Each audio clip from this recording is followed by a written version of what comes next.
Good afternoon. Assalamu alaikum. Thank you very much, Cecilia, and thank you all for being here. It is truly a privilege and an honor, and I'm delighted to be in the presence of friends and in the presence of all of your beautiful hearts. Alhamdulillah, thank you for being here. أعوذ بالله من الشيطان الرجيم بسم الله الرحمن الرحيم الله نور السماوات والأرض. Okay, again, I'm going to begin my talk with a tale from the days of yore, a tale that I imagine some of you are familiar with. So this is how it goes. Once upon a time, in the 12th century, there was a rather precocious, spiritually precocious young man called Muhammad ibn Ali ibn al-Arabi al-Hatimi Ta'i, born in the sun-kissed Andalusian city of Murcia in southern Spain, or Al-Andalus as it was known in that time. Now, despite his youth, Ibn Arabi had experienced a number of extraordinary mystical visions of God and was summoned to meet the wise leading philosopher of the time, Ibn Rushd, known in the West as Averroes. Surprised that the boy was still beardless, Ibn Rushd embraced the youth, saying yes. And to his delight, the young man responded with a clear affirmation, yes. And just as his face lit up with the joy at this confirmation of his life work and process, the lad added with equal resoluteness, no. Ibn Rushd was perplexed, and he sought to clarify the matter, and he asked, what have you arrived through unveiling and divine inspiration? Is it what rational consideration gives us? Young Ibn Arabi responded calmly, yes and no. Between the yes and the no, spirits fly from their matter and necks are detached from their bodies. Understanding this vivid illusion, Ibn Rushd turned pale and tremblingly recited the ritual phrase, there is no power and no strength but God. So this story, this evocative encounter between the erudite sage Ibn Rushd and the young Sufi Ibn Arabi, reflects on some of the varied paths of knowledge within the Muslim tradition.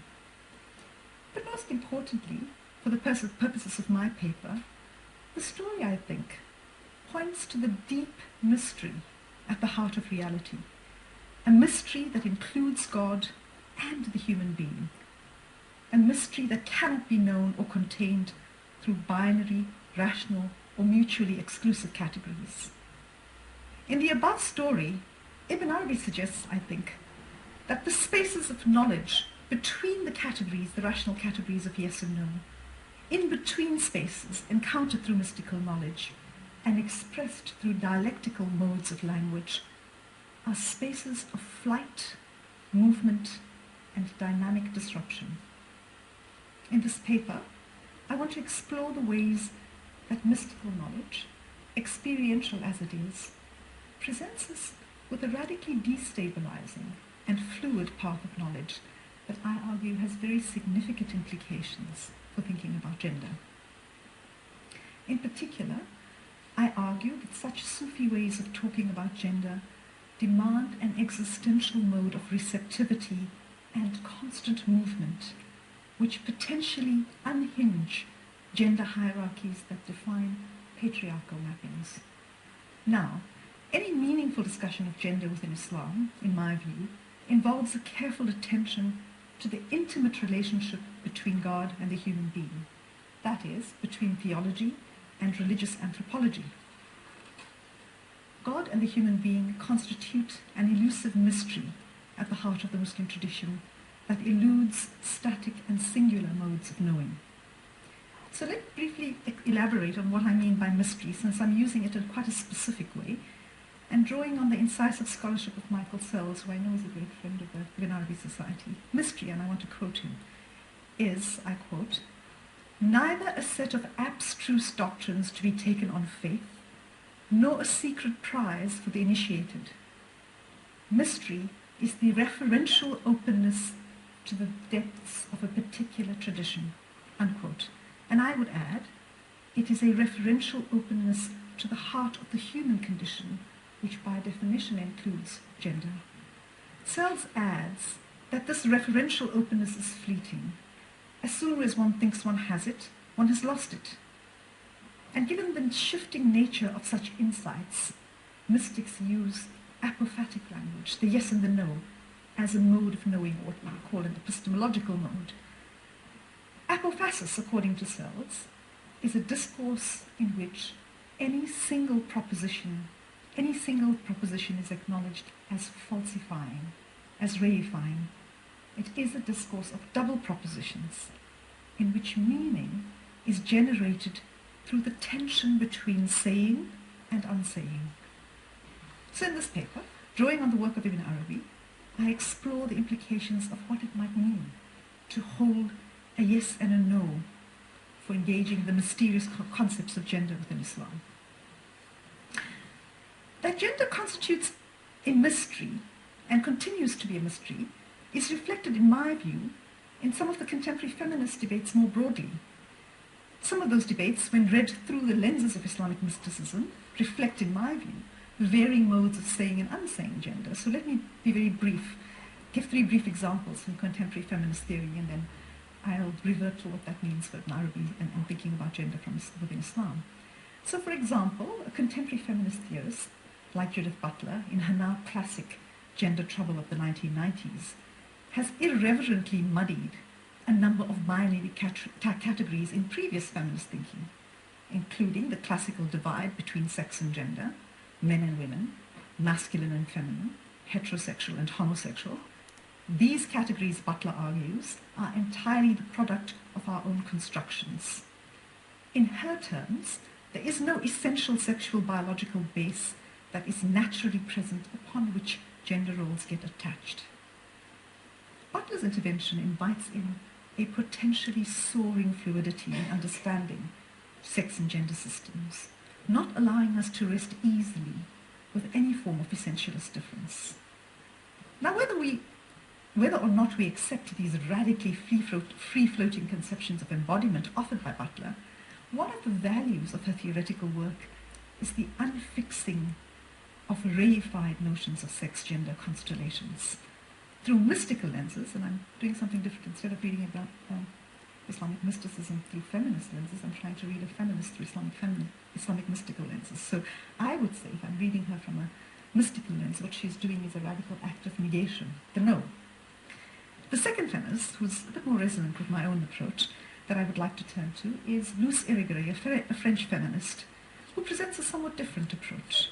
And so one of her frequently quoted statements, and I quote, "To wish to get rid of sex difference is to call for a genocide more radical than any form of destruction that ever has been in history," unquote. What I think she is saying is that a negation without an affirmation may potentially obliterate the mystery that is gender. Yet, her assertion and affirmation of sexual difference is nuanced and subtle, with a great resonance that one can find in Islamic mysticism. For Irigaray, the challenge is to maintain gender difference, but without fixing it. And a lucid interpreter of Irigaray, Jean-Joseph Rau, summarizes the position, and it's so beautifully encapsulated by this paragraph that I'm going to quote it. He says, according to him, Irigaray, number 1, to overthrow patriarchal power does not mean denying the difference between the sexes, but living the relationship between them differently. 2, to assert the difference between the sexes is not the same thing as positing an essential femininity or masculinity. Say that again. To assert the differences between the sexes is not the same thing as positing an essential femininity or masculinity. It is sexuation that is essential, not the content of the dogmas fixing once and for all in an exhaustive and closed definition what for eternity belongs to the masculine and what for eternity belongs to the feminine, unquote. So we see Irigaray affirming differences while simultaneously refusing to fix or close those differences into any one moment or any one reality. And this finely honed notion of gender, I would like to add just the final reflection by a Christian feminist theologian who I'm extremely fond of, Catherine Keller. And she says And this is the last big feminist quote, and then we'll kind of unpack some of that. Once we can think about gender without firm foundations and unquestionable boundaries, but nonetheless intensify its power to materialize our humanity, we may perhaps endow this erotic destabilization with a certain agapic persistence. Then we do not need to plunge, as is so academically tempting, from the totalism to relativism, from the absolute of essentials into the dissolute of complete nothingness. The third space of the resolute becomes open. A subtle sociality, a relationality in which we at once undo and embrace each other becomes dimly visible. Unquote.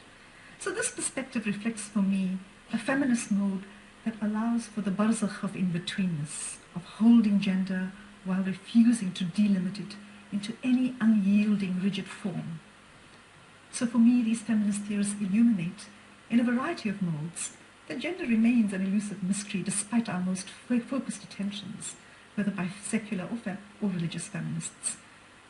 Ibn Arabi's works offer, in my view, openings that push us precisely to this third space, a space of more subtle sociality, a relationality in which we at once undo and embrace each other, to use Keller's words. So, to carefully track what a simultaneous undoing and embrace might mean in relation to Ibn Arabi, let's review some of the relevant assumptions on human nature that we've already traced at the symposium so far. We've encountered that very favored hadith al-Qudsi.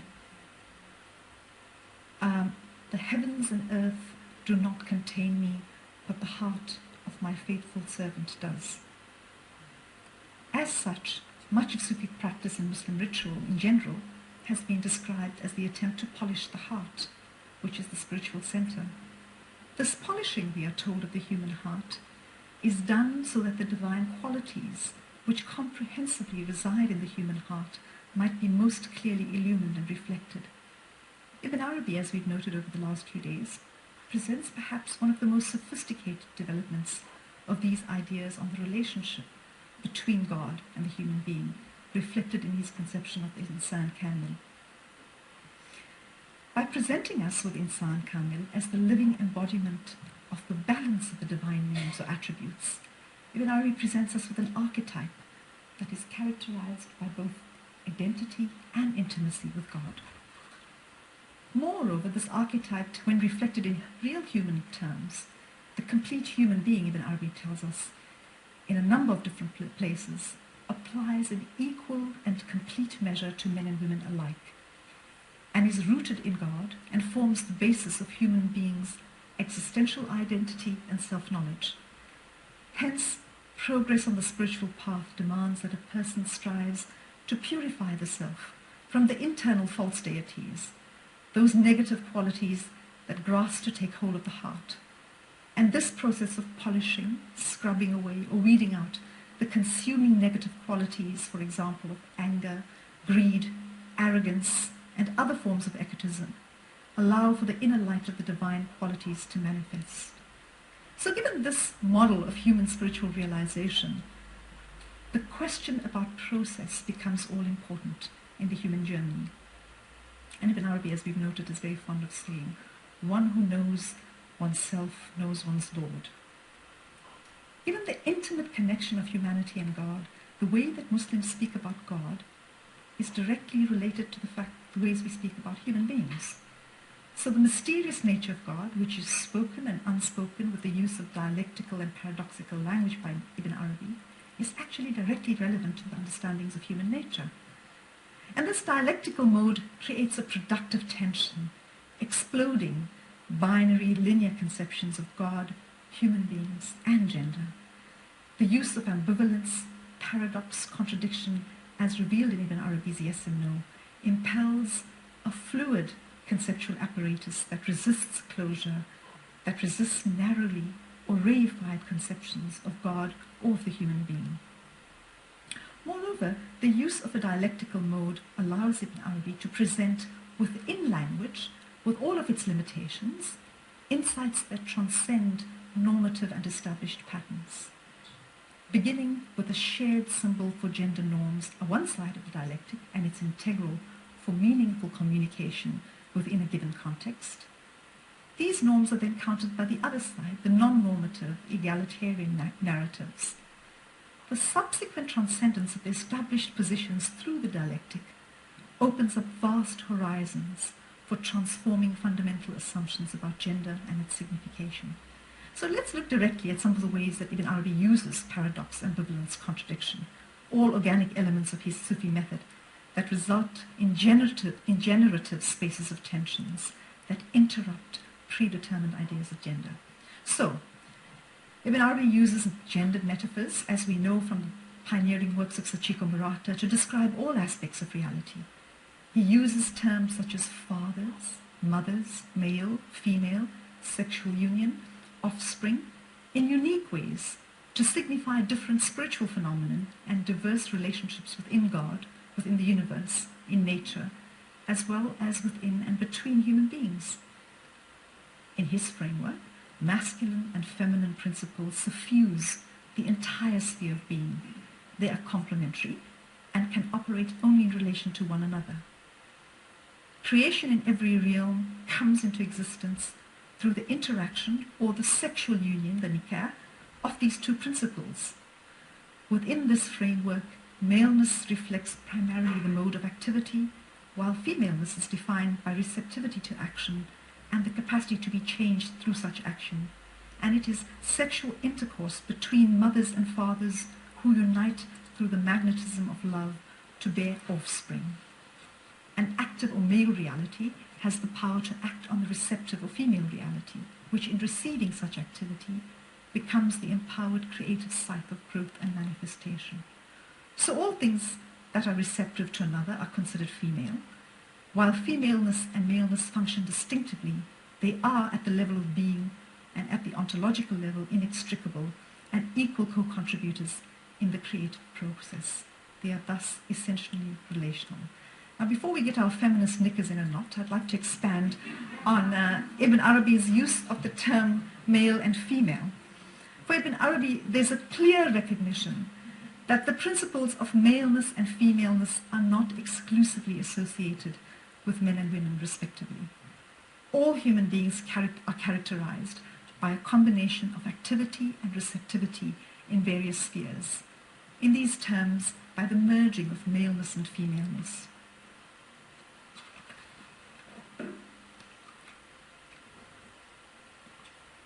Depending on one's nature or state of spiritual refinement, the particular context or relationship, therefore, a biological man may be female or in a state of receptivity, while a biological woman might be male or in a state of activity. A quick example here would be a discussion of speech, and he says, I quote, "The speaker is a father, the listener is the mother, the speech discourse between them is a marriage.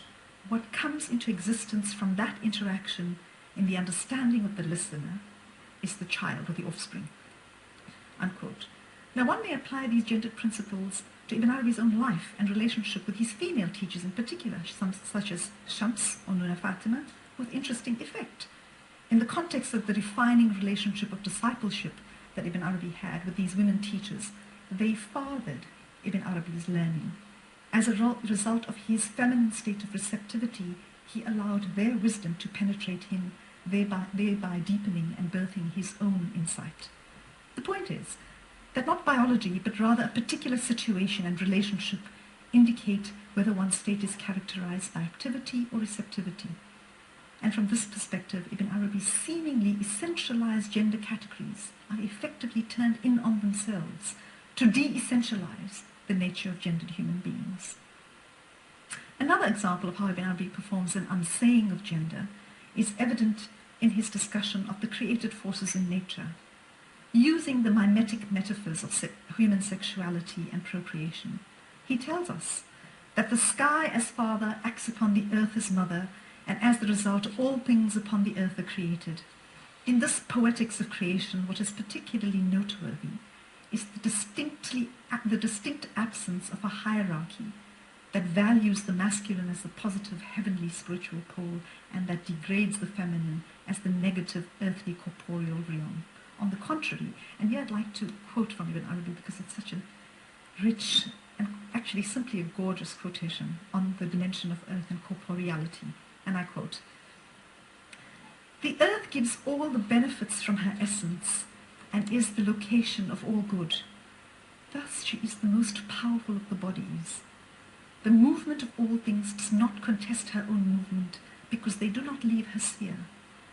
Every foundation manifests in the earth its authority, and she is the patient, the receptive one, the immutable one, the firm one. Her mountains still her quaking, mountains that God made to be her anchors. Whenever she moves from fearful awe of God, God secures her by means of these anchors. So she becomes still with the tranquility of those of faithful certainty. From the earth, the people of faith learn their certainty. Therefore, it is the mother from whom we come and to whom we return. And from her we will come forth once again. To her we are submitted and entrusted. She is the most subtle of foundations in meaning. She accepts density, darkness, and hardness only in order to conceal the treasures that God has entrusted to her." Unquote. In these forceful, evocative images, while the expansive sky casts the command of God from on high, the earth is prolific in its receptivity, stability, and subtlety. Through reflecting particular divine qualities, the earth becomes a signifier and a teacher of the spiritual state of faithful certainty. The earth thus becomes a model for the human aspirant, for the seeker, to shape their spiritual cultivation. Ibn Arabi evokes a complex and beautiful resonance of divine qualities in his description of the earth, describing the earth as Al-Sabur, the patient one, which is one of the 99 names or attributes of Allah. The earth is, he tells us, the mother from whom we come and to whom we return, which echoes a clear association of the kind of relationship we have to God, as described in the Quranic states, from Allah we come and to Allah we return. Again, when Ibn Arabi tells us the earth conceals God's treasures, he is calling into our awareness the Hadith al-Qudsi, where God is depicted as the hidden treasure who desires to be known and creates the world in order to be known. Throughout, we see an intimate connection between the earth to its divine source, this intricate symbolic lattice in which the earth immanently embodies the divine, abundantly manifesting God's qualities, represents a powerful shift in the dominant symbolic economy. Ibn Arabi wedges open a whole history of patriarchal imagination. His sublime portrayal of the earth offers a marked contrast to forms of patriarchal binary thought that view the earth as the lesser material principle and necessary evil from which one needs to ultimately escape. His favorable understanding of the earth and its materiality extends to the closely related dimension of the human body. Ibn Arabi presents both Father Sky and Mother Earth as integral to the process of creative manifestation, with no intrinsic superiority accorded to either. By swathing and at times cross-dressing his cosmic creative principles in the normative gender categories of his time, he reconstitutes the very nature of these categories. Further, pointing to the universal application of these seemingly gender-specific principles of activity and receptivity, Ibn Arabi observes that all creation is ontologically, or at the level of our being, female in relation to God. God, he tells us, impregnates each being with existence. And I quote, "Other than God, there is not in this universe a single male." And those who generally refer to as males are really female, since there is nothing in creation that is not acted upon, unquote.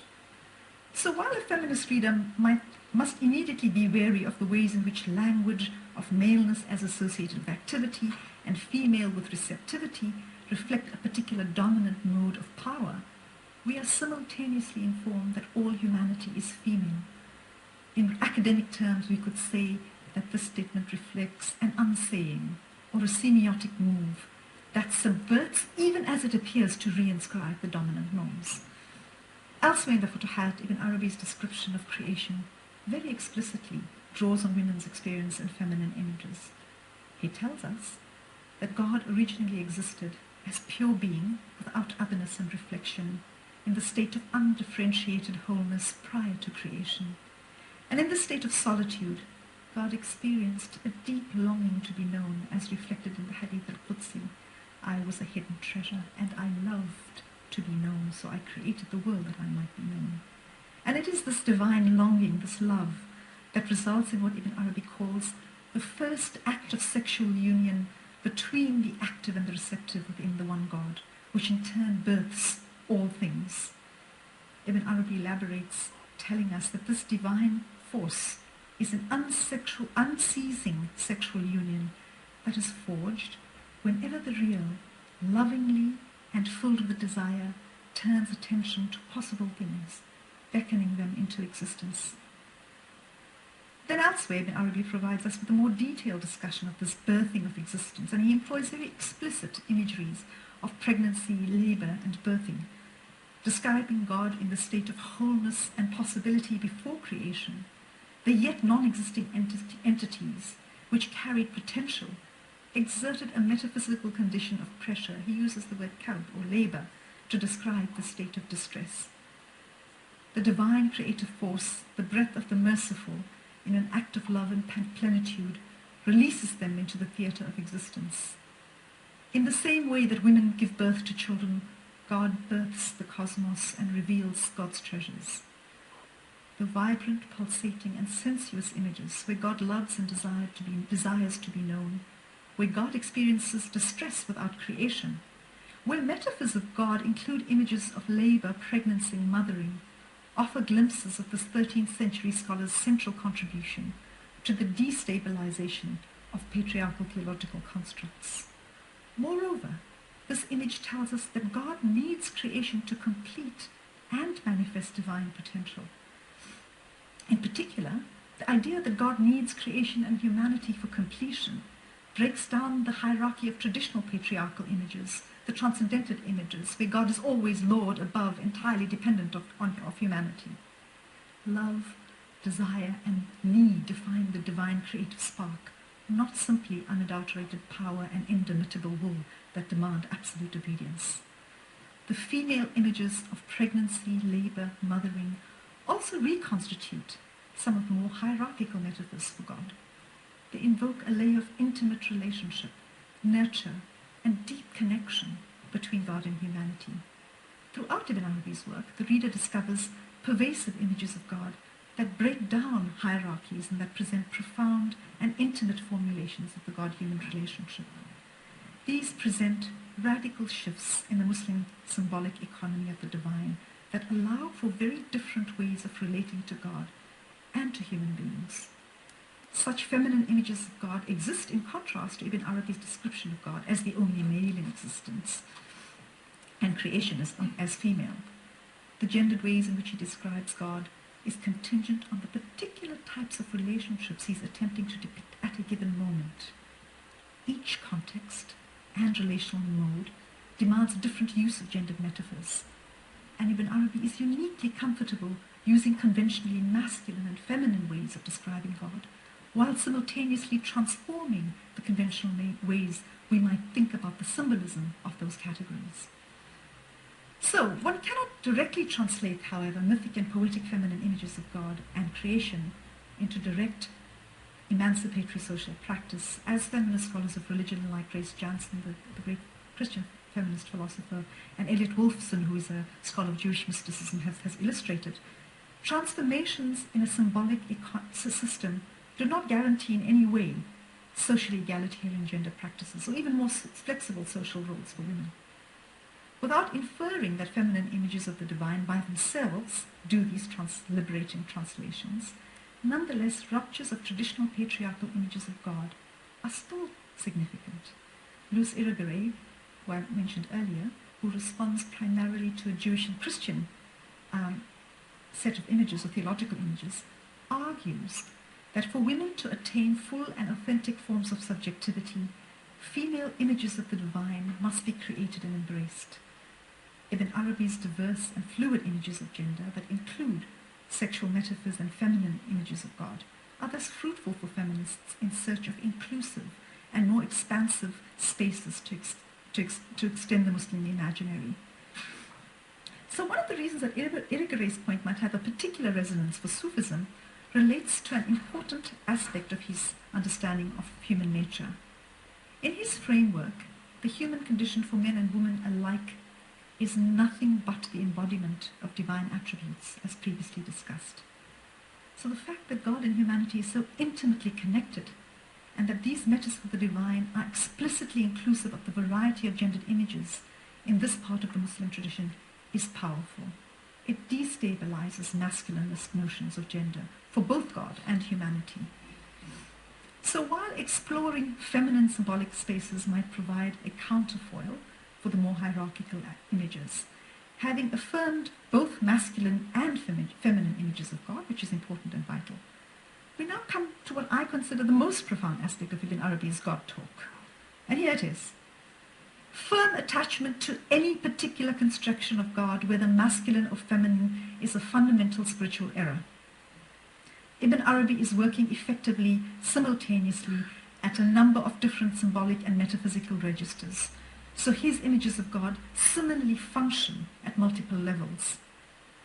To benefit from journeying through his cosmology, readers, feminist or not, must avoid assuming one particular register of meaning. Doing so might mean missing some of Ibn Arabi's most profound insights and treasures regarding understandings of humanity and God. Rather, readers should attempt to hold together and creatively engage the numerous registers in which Ibn Arabi uses gender-inclusive images of the divine. Following Irigaray's lead, Ibn Arabi's use of masculine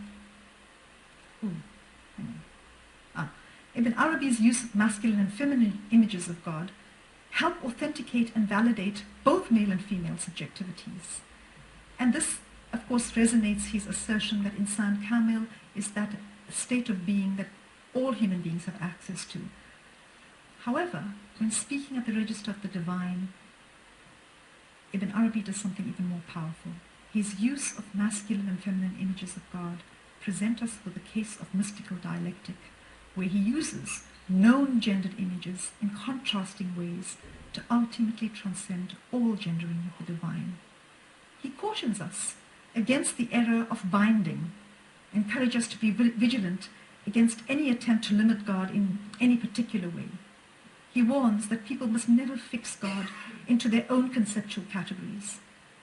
Within a Sufi hermeneutics, all concepts serve as placeholders to be used and discarded simultaneously to circumvent fixed constructions of God. And here I want to quote Ibn Arabi from the Fusus, from the chapter on Noah. He says, if you affirm transcendence, you bind. If you affirm immanence, you define. If you affirm both, you hit the mark.